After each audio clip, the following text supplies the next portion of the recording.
As many of my viewers know, Amtrak's Pacific Surfliner is in a horribly sorry state.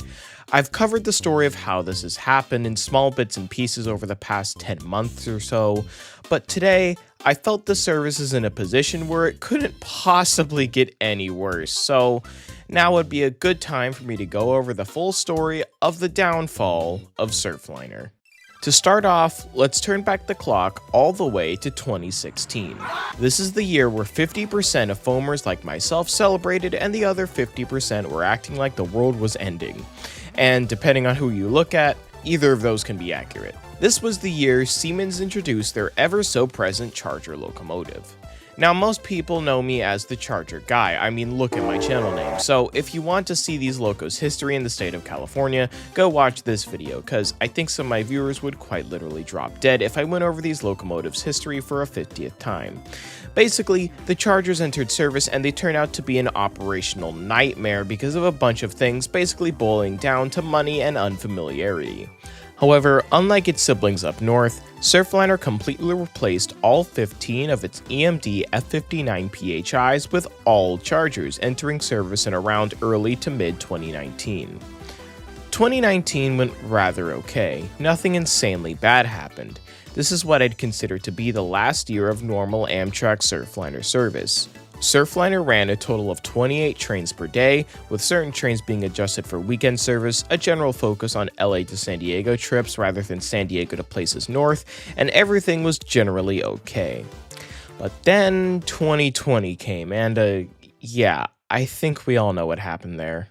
Once Surfliner service resumed in late March of 2020, the service levels plummeted from 28 trains per day to 12. That's over half of pre-COVID service cut, with service stopping at Goleta.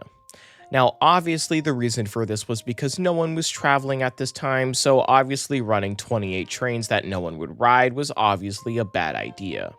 Service would later expand back to San Luis Obispo in June of 2020, but with still only 12 trains.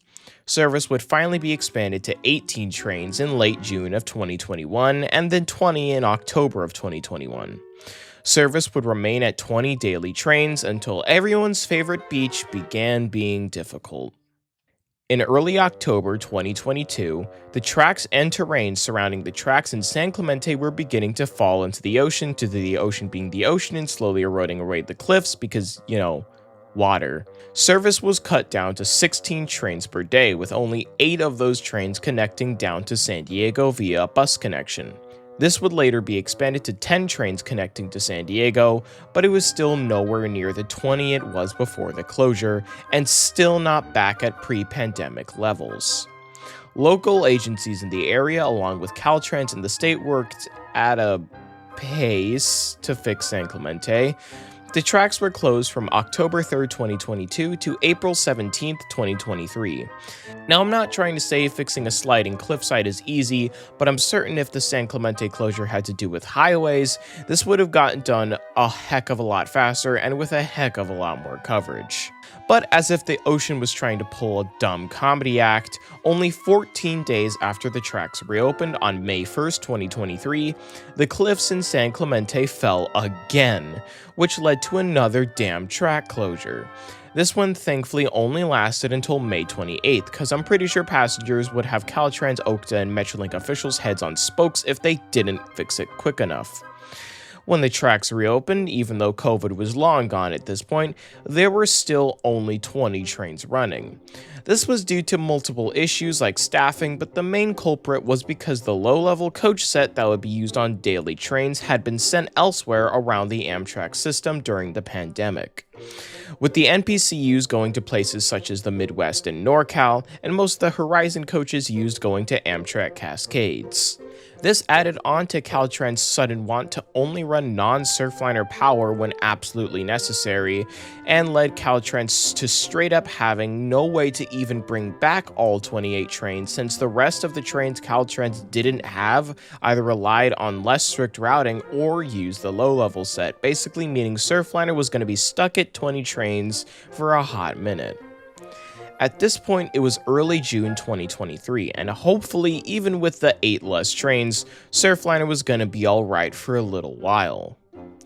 until the tracks closed again on June 11th. At this point, there was no point in even trying to take Surfliner because 9 times out of 10, your trip would be altered because of a damn track closure. Finally, on July 17th, the tracks reopened for real, and hopefully now Surfliner was going to be a-okay for the foreseeable future.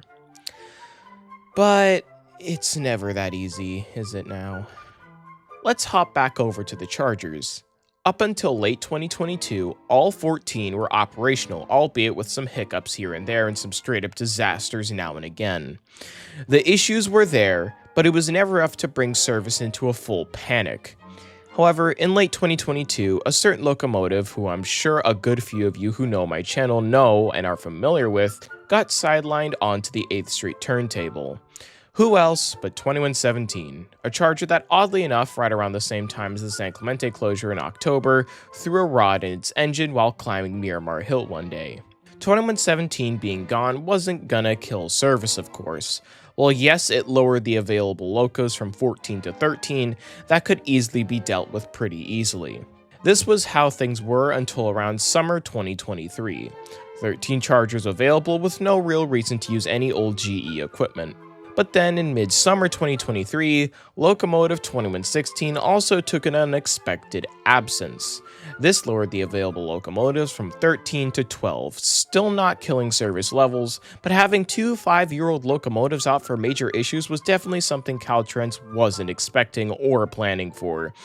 And just as some icing on the cake, 6953 hit a semi-truck in December 2023, leading it to being out as well, lowering the available cab car count from 12 to 11. But before we continue on this story, let's jump back over to San Clemente, cause what do you know, it fell again. This time from January 25th, 2024 to March 6th, where Amtrak, knowing how very much fed up passengers were with these closures, managed to find a way to get a morning and afternoon round trip for Surfliner operational through San Clemente, with tracks fully reopening on March 25th, 2024.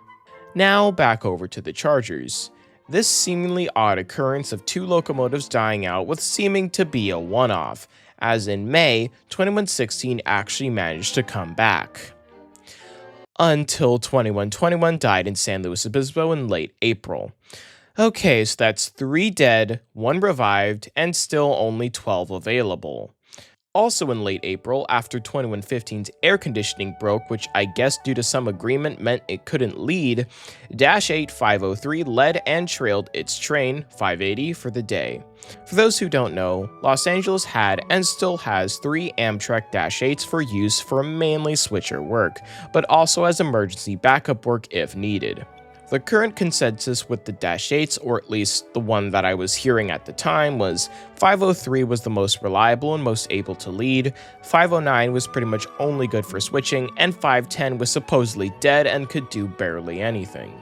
503 being chosen to come out worked with this, and no one really expected it to come out again for another year at least. At this point, it was June, and rumors of Caltrans taking a Comet set and 2 NPCUs from NorCal to SoCal for Surfliner summer service were growing until it was finally confirmed with the Comets coming down to Los Angeles on the night of June 27, 2024. Most people, myself included, were assuming the set would be used on the 2 new round trips Caltrans was planning on running for the majority of the summer. For those keeping track at home, that would make 24 daily trains, and with how the low-level set was a daily occurrence pre-COVID, it would make sense for Caltrans to also run this set daily to make sure 8th Street didn't get too stressed over there. But no, that's not what happened at all. You see, this set doesn't have a cafe car, bike storage, or a business class. The lack of bikes isn't great but manageable, the lack of business class is kind of a problem, but the lack of a cafe car, despite how fine with it Caltrans seemed on Gold Runner, meant this set was to be only used for emergencies. And when I say emergencies, I mean emergencies. Caltrans refused to use this set no matter how bad things got. Even when 2109 pulled its first Hindenburg impression and exploded in Carpinteria one night in August, Caltrans just slapped 503 on a set and called it a day. Oh, and yes, that means we're now down to 11 available chargers. The final straw that broke the camel's back for Caltrans not using the Comets was when 2118 decided it wanted to turn its roof into a slip and slide of oil and turn it into some weird oil water feature one night, which lowered the available charger count to 10. This along with cab cars like 6905 and 6907 having some problems, 6901's window breaking, 6953 still being out, and certain coach cars needing work meant Caltrans really did have no other choice but to run the Comets, which, just as a little up you to all the foamers out there wanting to see an NPCU to run with the Comets for once, Caltrans put 503 where the NPCU would have gone and put 2112 on the back. After the Comets ran, it was almost like something snapped in the head of everyone making the decisions for what to put on Surfliner sets.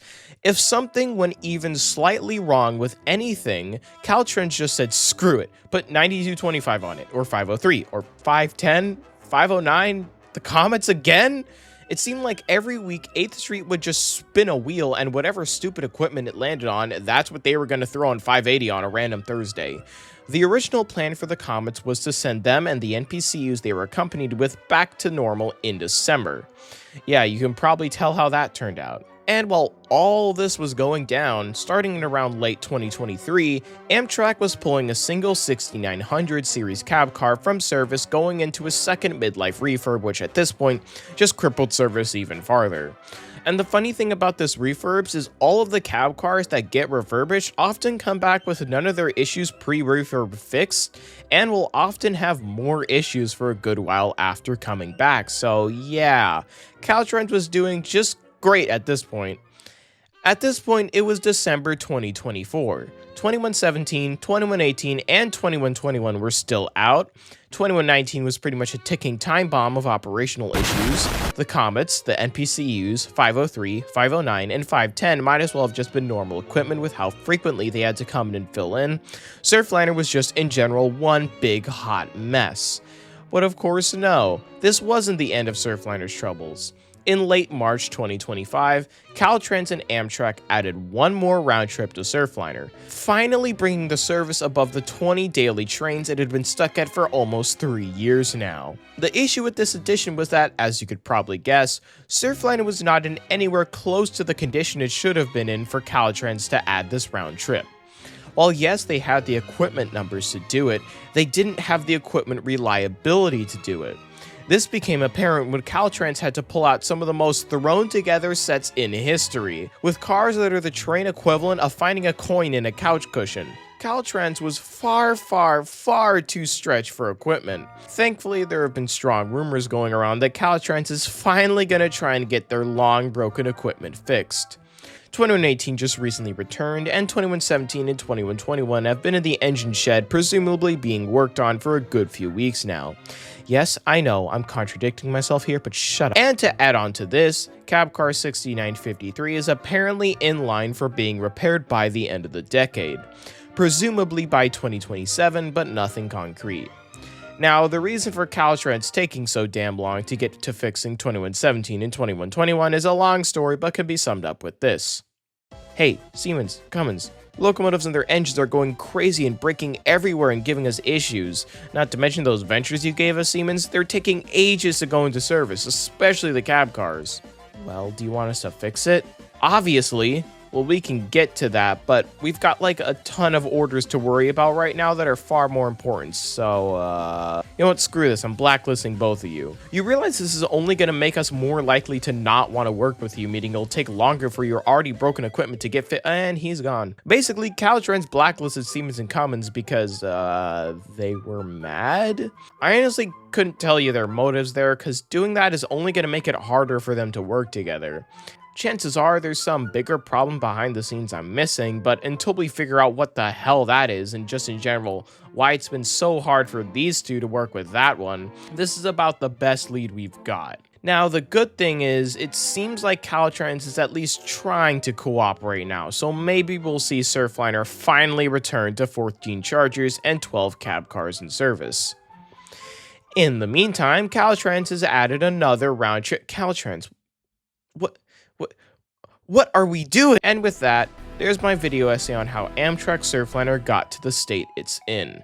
In my opinion, the best way Caltrans can fix the massive hole it's in is just focus on fixing the broken equipment and making the existing equipment more reliable. While the ALCs for Amtrak haven't been perfect, they've been working okay recently, a lot better than the Surfliner chargers, so whatever Amtrak is doing with those, maybe they can take some notes there and try to make those work better. And for the falling cliffs issue, I think it really just boils down to getting the damn tracks away from the bluffs and the ocean. The tunnel project for Del Mar can get done if locals would stop complaining about the tiniest issues and if it was given some good funding, but with the state of how things are right now, maybe not for a bit. But basically, if Caltrans, local agencies, Amtrak, Siemens, Cummins, and the state as a whole can all cooperate on their respective issues, I believe Amtrak Surfliner can begin thriving once more to and beyond pre-pandemic levels. So, with that being said, I was 5008 Creations, you were the viewer, and I'll see you in the future. Goodbye.